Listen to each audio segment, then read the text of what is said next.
Next up, USB port, front axle protection, dipstick, oil filler plug. All simple stuff. This won't take long at all. Also going to do the rear reservoir, the metal kit, instead of the plastic one the bike comes with. Oil filler plug, a little bit of bling, and it's drilled so it could be wide if you needed to. Okay, it's kind of a low cost item. It's just nice to have something. It's a bit of a treat. That's a nice look. Yeah. Why not? Now look, here's our dinky dipstick.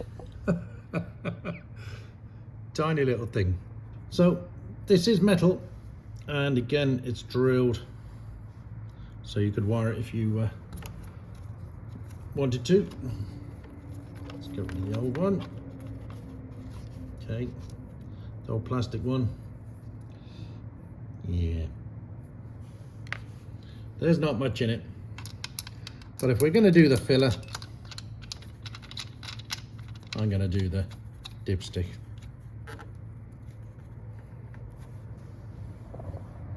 There, finished result.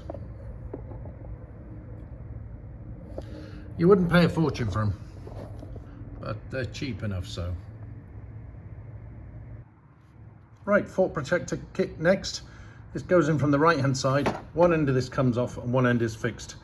So we take the loose end off and insert it from the right hand side and do it up with a hex on the other side to 10 Newton meters. This will be easy.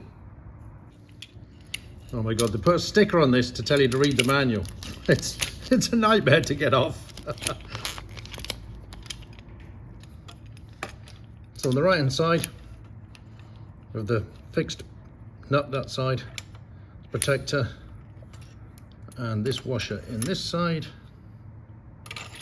There's no washer the other side.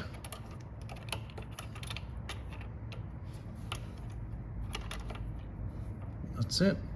That's through. Round to this side. There's no washer this side.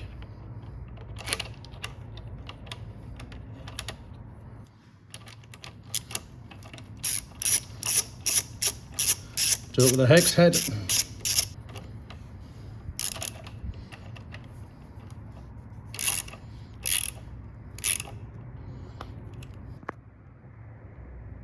Now you do end up with a little spacer there. That's the washer in there. And although there's no washer this side, you end up with a similar space there. It's tempting to wrench these right up with this 8mm hex, but it's only a thin rod that goes through, so it doesn't take much at all. 10 Newton meters max. That's all you need to do. Next up, the USB charging port. That goes under the seat. So, rear seat off, front seat off.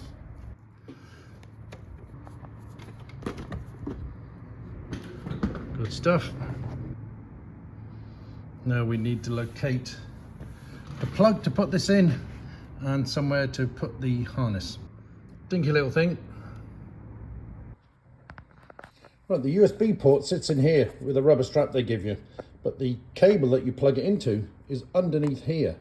And they show you in the manual with this cross brace missing where it is, and just say plug it in under there and get rid of the blank that's in there. Look, there's no way you can get your finger in there. So you have to just kind of remove some of this electronics here, undo this red plug and pull this plug back out, plug it in, thread this through underneath and plug it in on this side. I don't know how they expect you to get it in otherwise. So you just push the back of this red connector and it comes off very easily. Move this electronics out of the way, and now we'll find we can pull this out. So this is our USB accessory lead. Pull out the blank, which is a bit fiddly. Indeed. Let's hold that tab upwards and pull these out at the same time by the looks of it. There we are.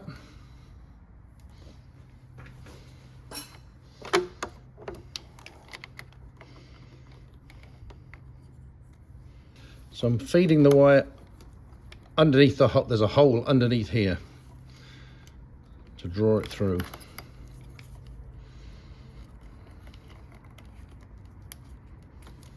And then draw it back down.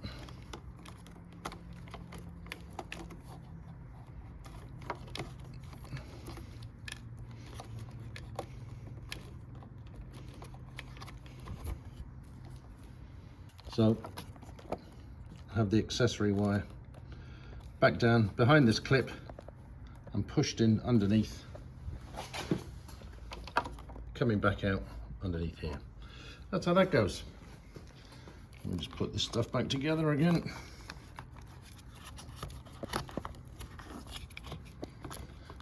This is just held by rubber and some posts. Let's put this one in first.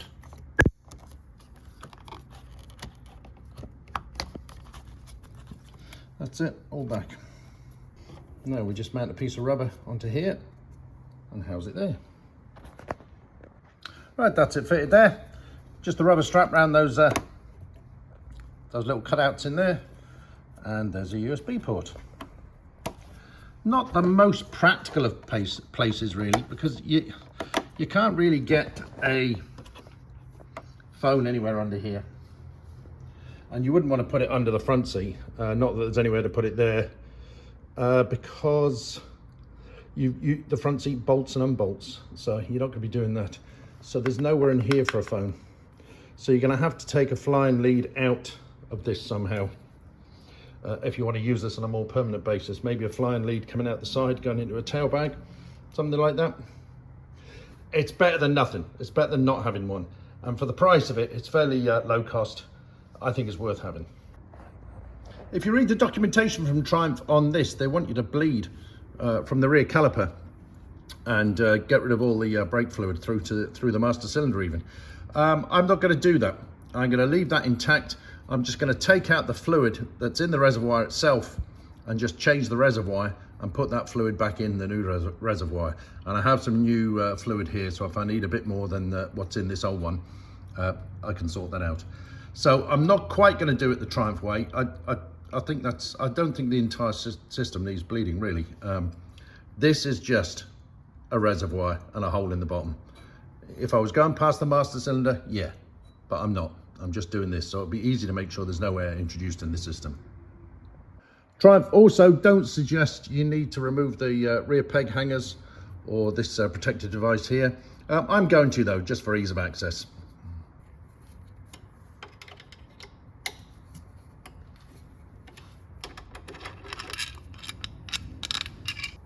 With Triumph will be consistent. 1 minute they're using Allen heads, the next minute they're using Torx. So I got a bit of road grime on the bike, so I'll give it a wipe before I start disconnecting the pipe as well to make sure it's clean around there. There's a retaining nut behind this one that needs holding as well. But you can get to it easy enough with a 12mm spanner.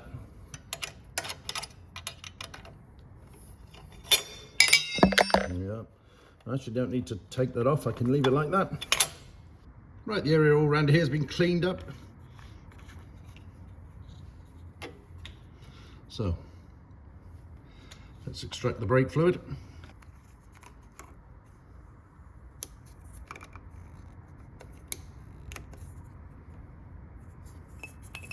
And I'll reuse this fluid. Nothing wrong with it at all.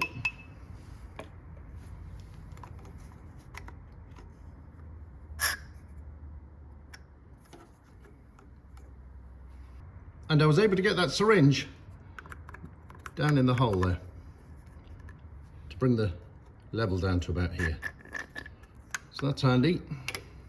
Now on the Daytona 660, what we're doing is we're replacing this washer and this bolt here, but we are reusing the nut on the back side. There's a little 10mm nut, the rear side, which you need to hold. And just drop your Allen key every now and then to make the job go a bit slower. That's perfect.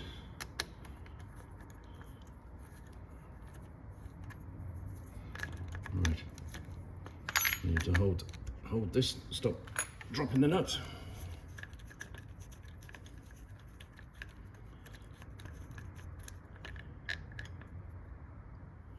Cool. That's that away. So I'm just using the nut, just reusing the nut on this. We get a new bolt and washer in the kit. Now the new Reservoir is a bit taller, so there's a spacer. You use this new 25mm nut and a spacer to bring it out a bit, and I suggest that's because it's going to hit the foot peg hangers otherwise. So as I say, it's a little bit taller. Now I just have to open up the clip holding the Reservoir, give it a twist.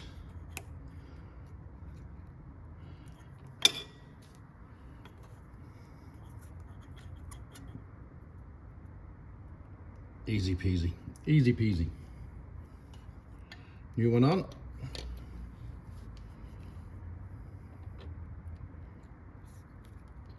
Clip up.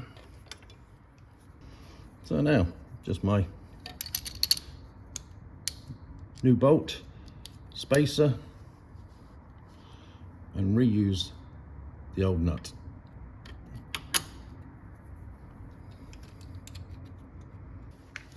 And they've replaced the Allen key with an 8mm nut. So it's another tool. There you are. That's done up. Now fill our reservoir.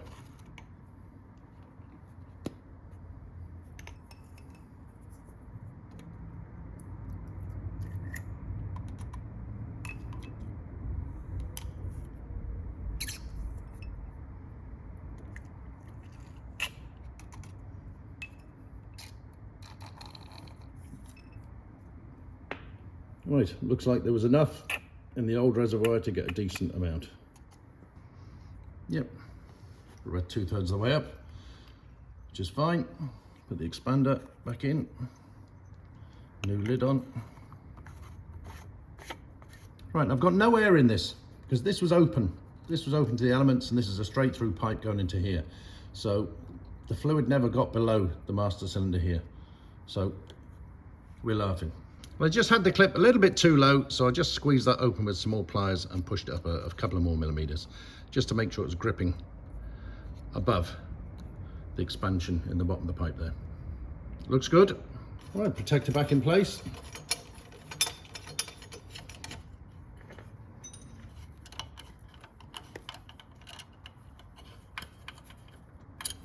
And finally, my footrest hangers.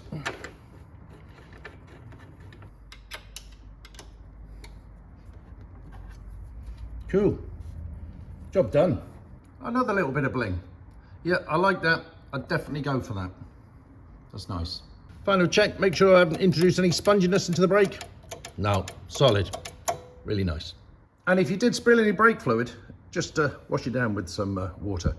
Where's the design flaw? Yeah, you can't take the cap off if you've got the rear peg hangers in place. So you'd have to remove those if you need to take the reservoir cap off. But look, how often is that? Every couple of years? So what passes, yes or no? I'm gonna say yes to the oil filler cap, yes to the dipstick, definitely yes to the rear brake reservoir, yes to the USB port that I fitted underneath the rear seat, but I'm gonna say no on the fork protectors. I think they just make the bike look a bit goofy. And I'm still struggling to see how they're going to protect the forks. You're going to have to crash in a really weird way, and your wheel's going to have to mount the curb while the rest of the bike's on the road. So I'm going to say a no on those, actually. Right, next up, we might have a look at the My Triumph app and the connected ride, which I had fitted to this bike, and the tyre pressure monitors. What else have we got to come after that? We got the comfort seat. We got the heated grips, we got the body protection and the engine protection to fit yet. So good few more videos to come yet.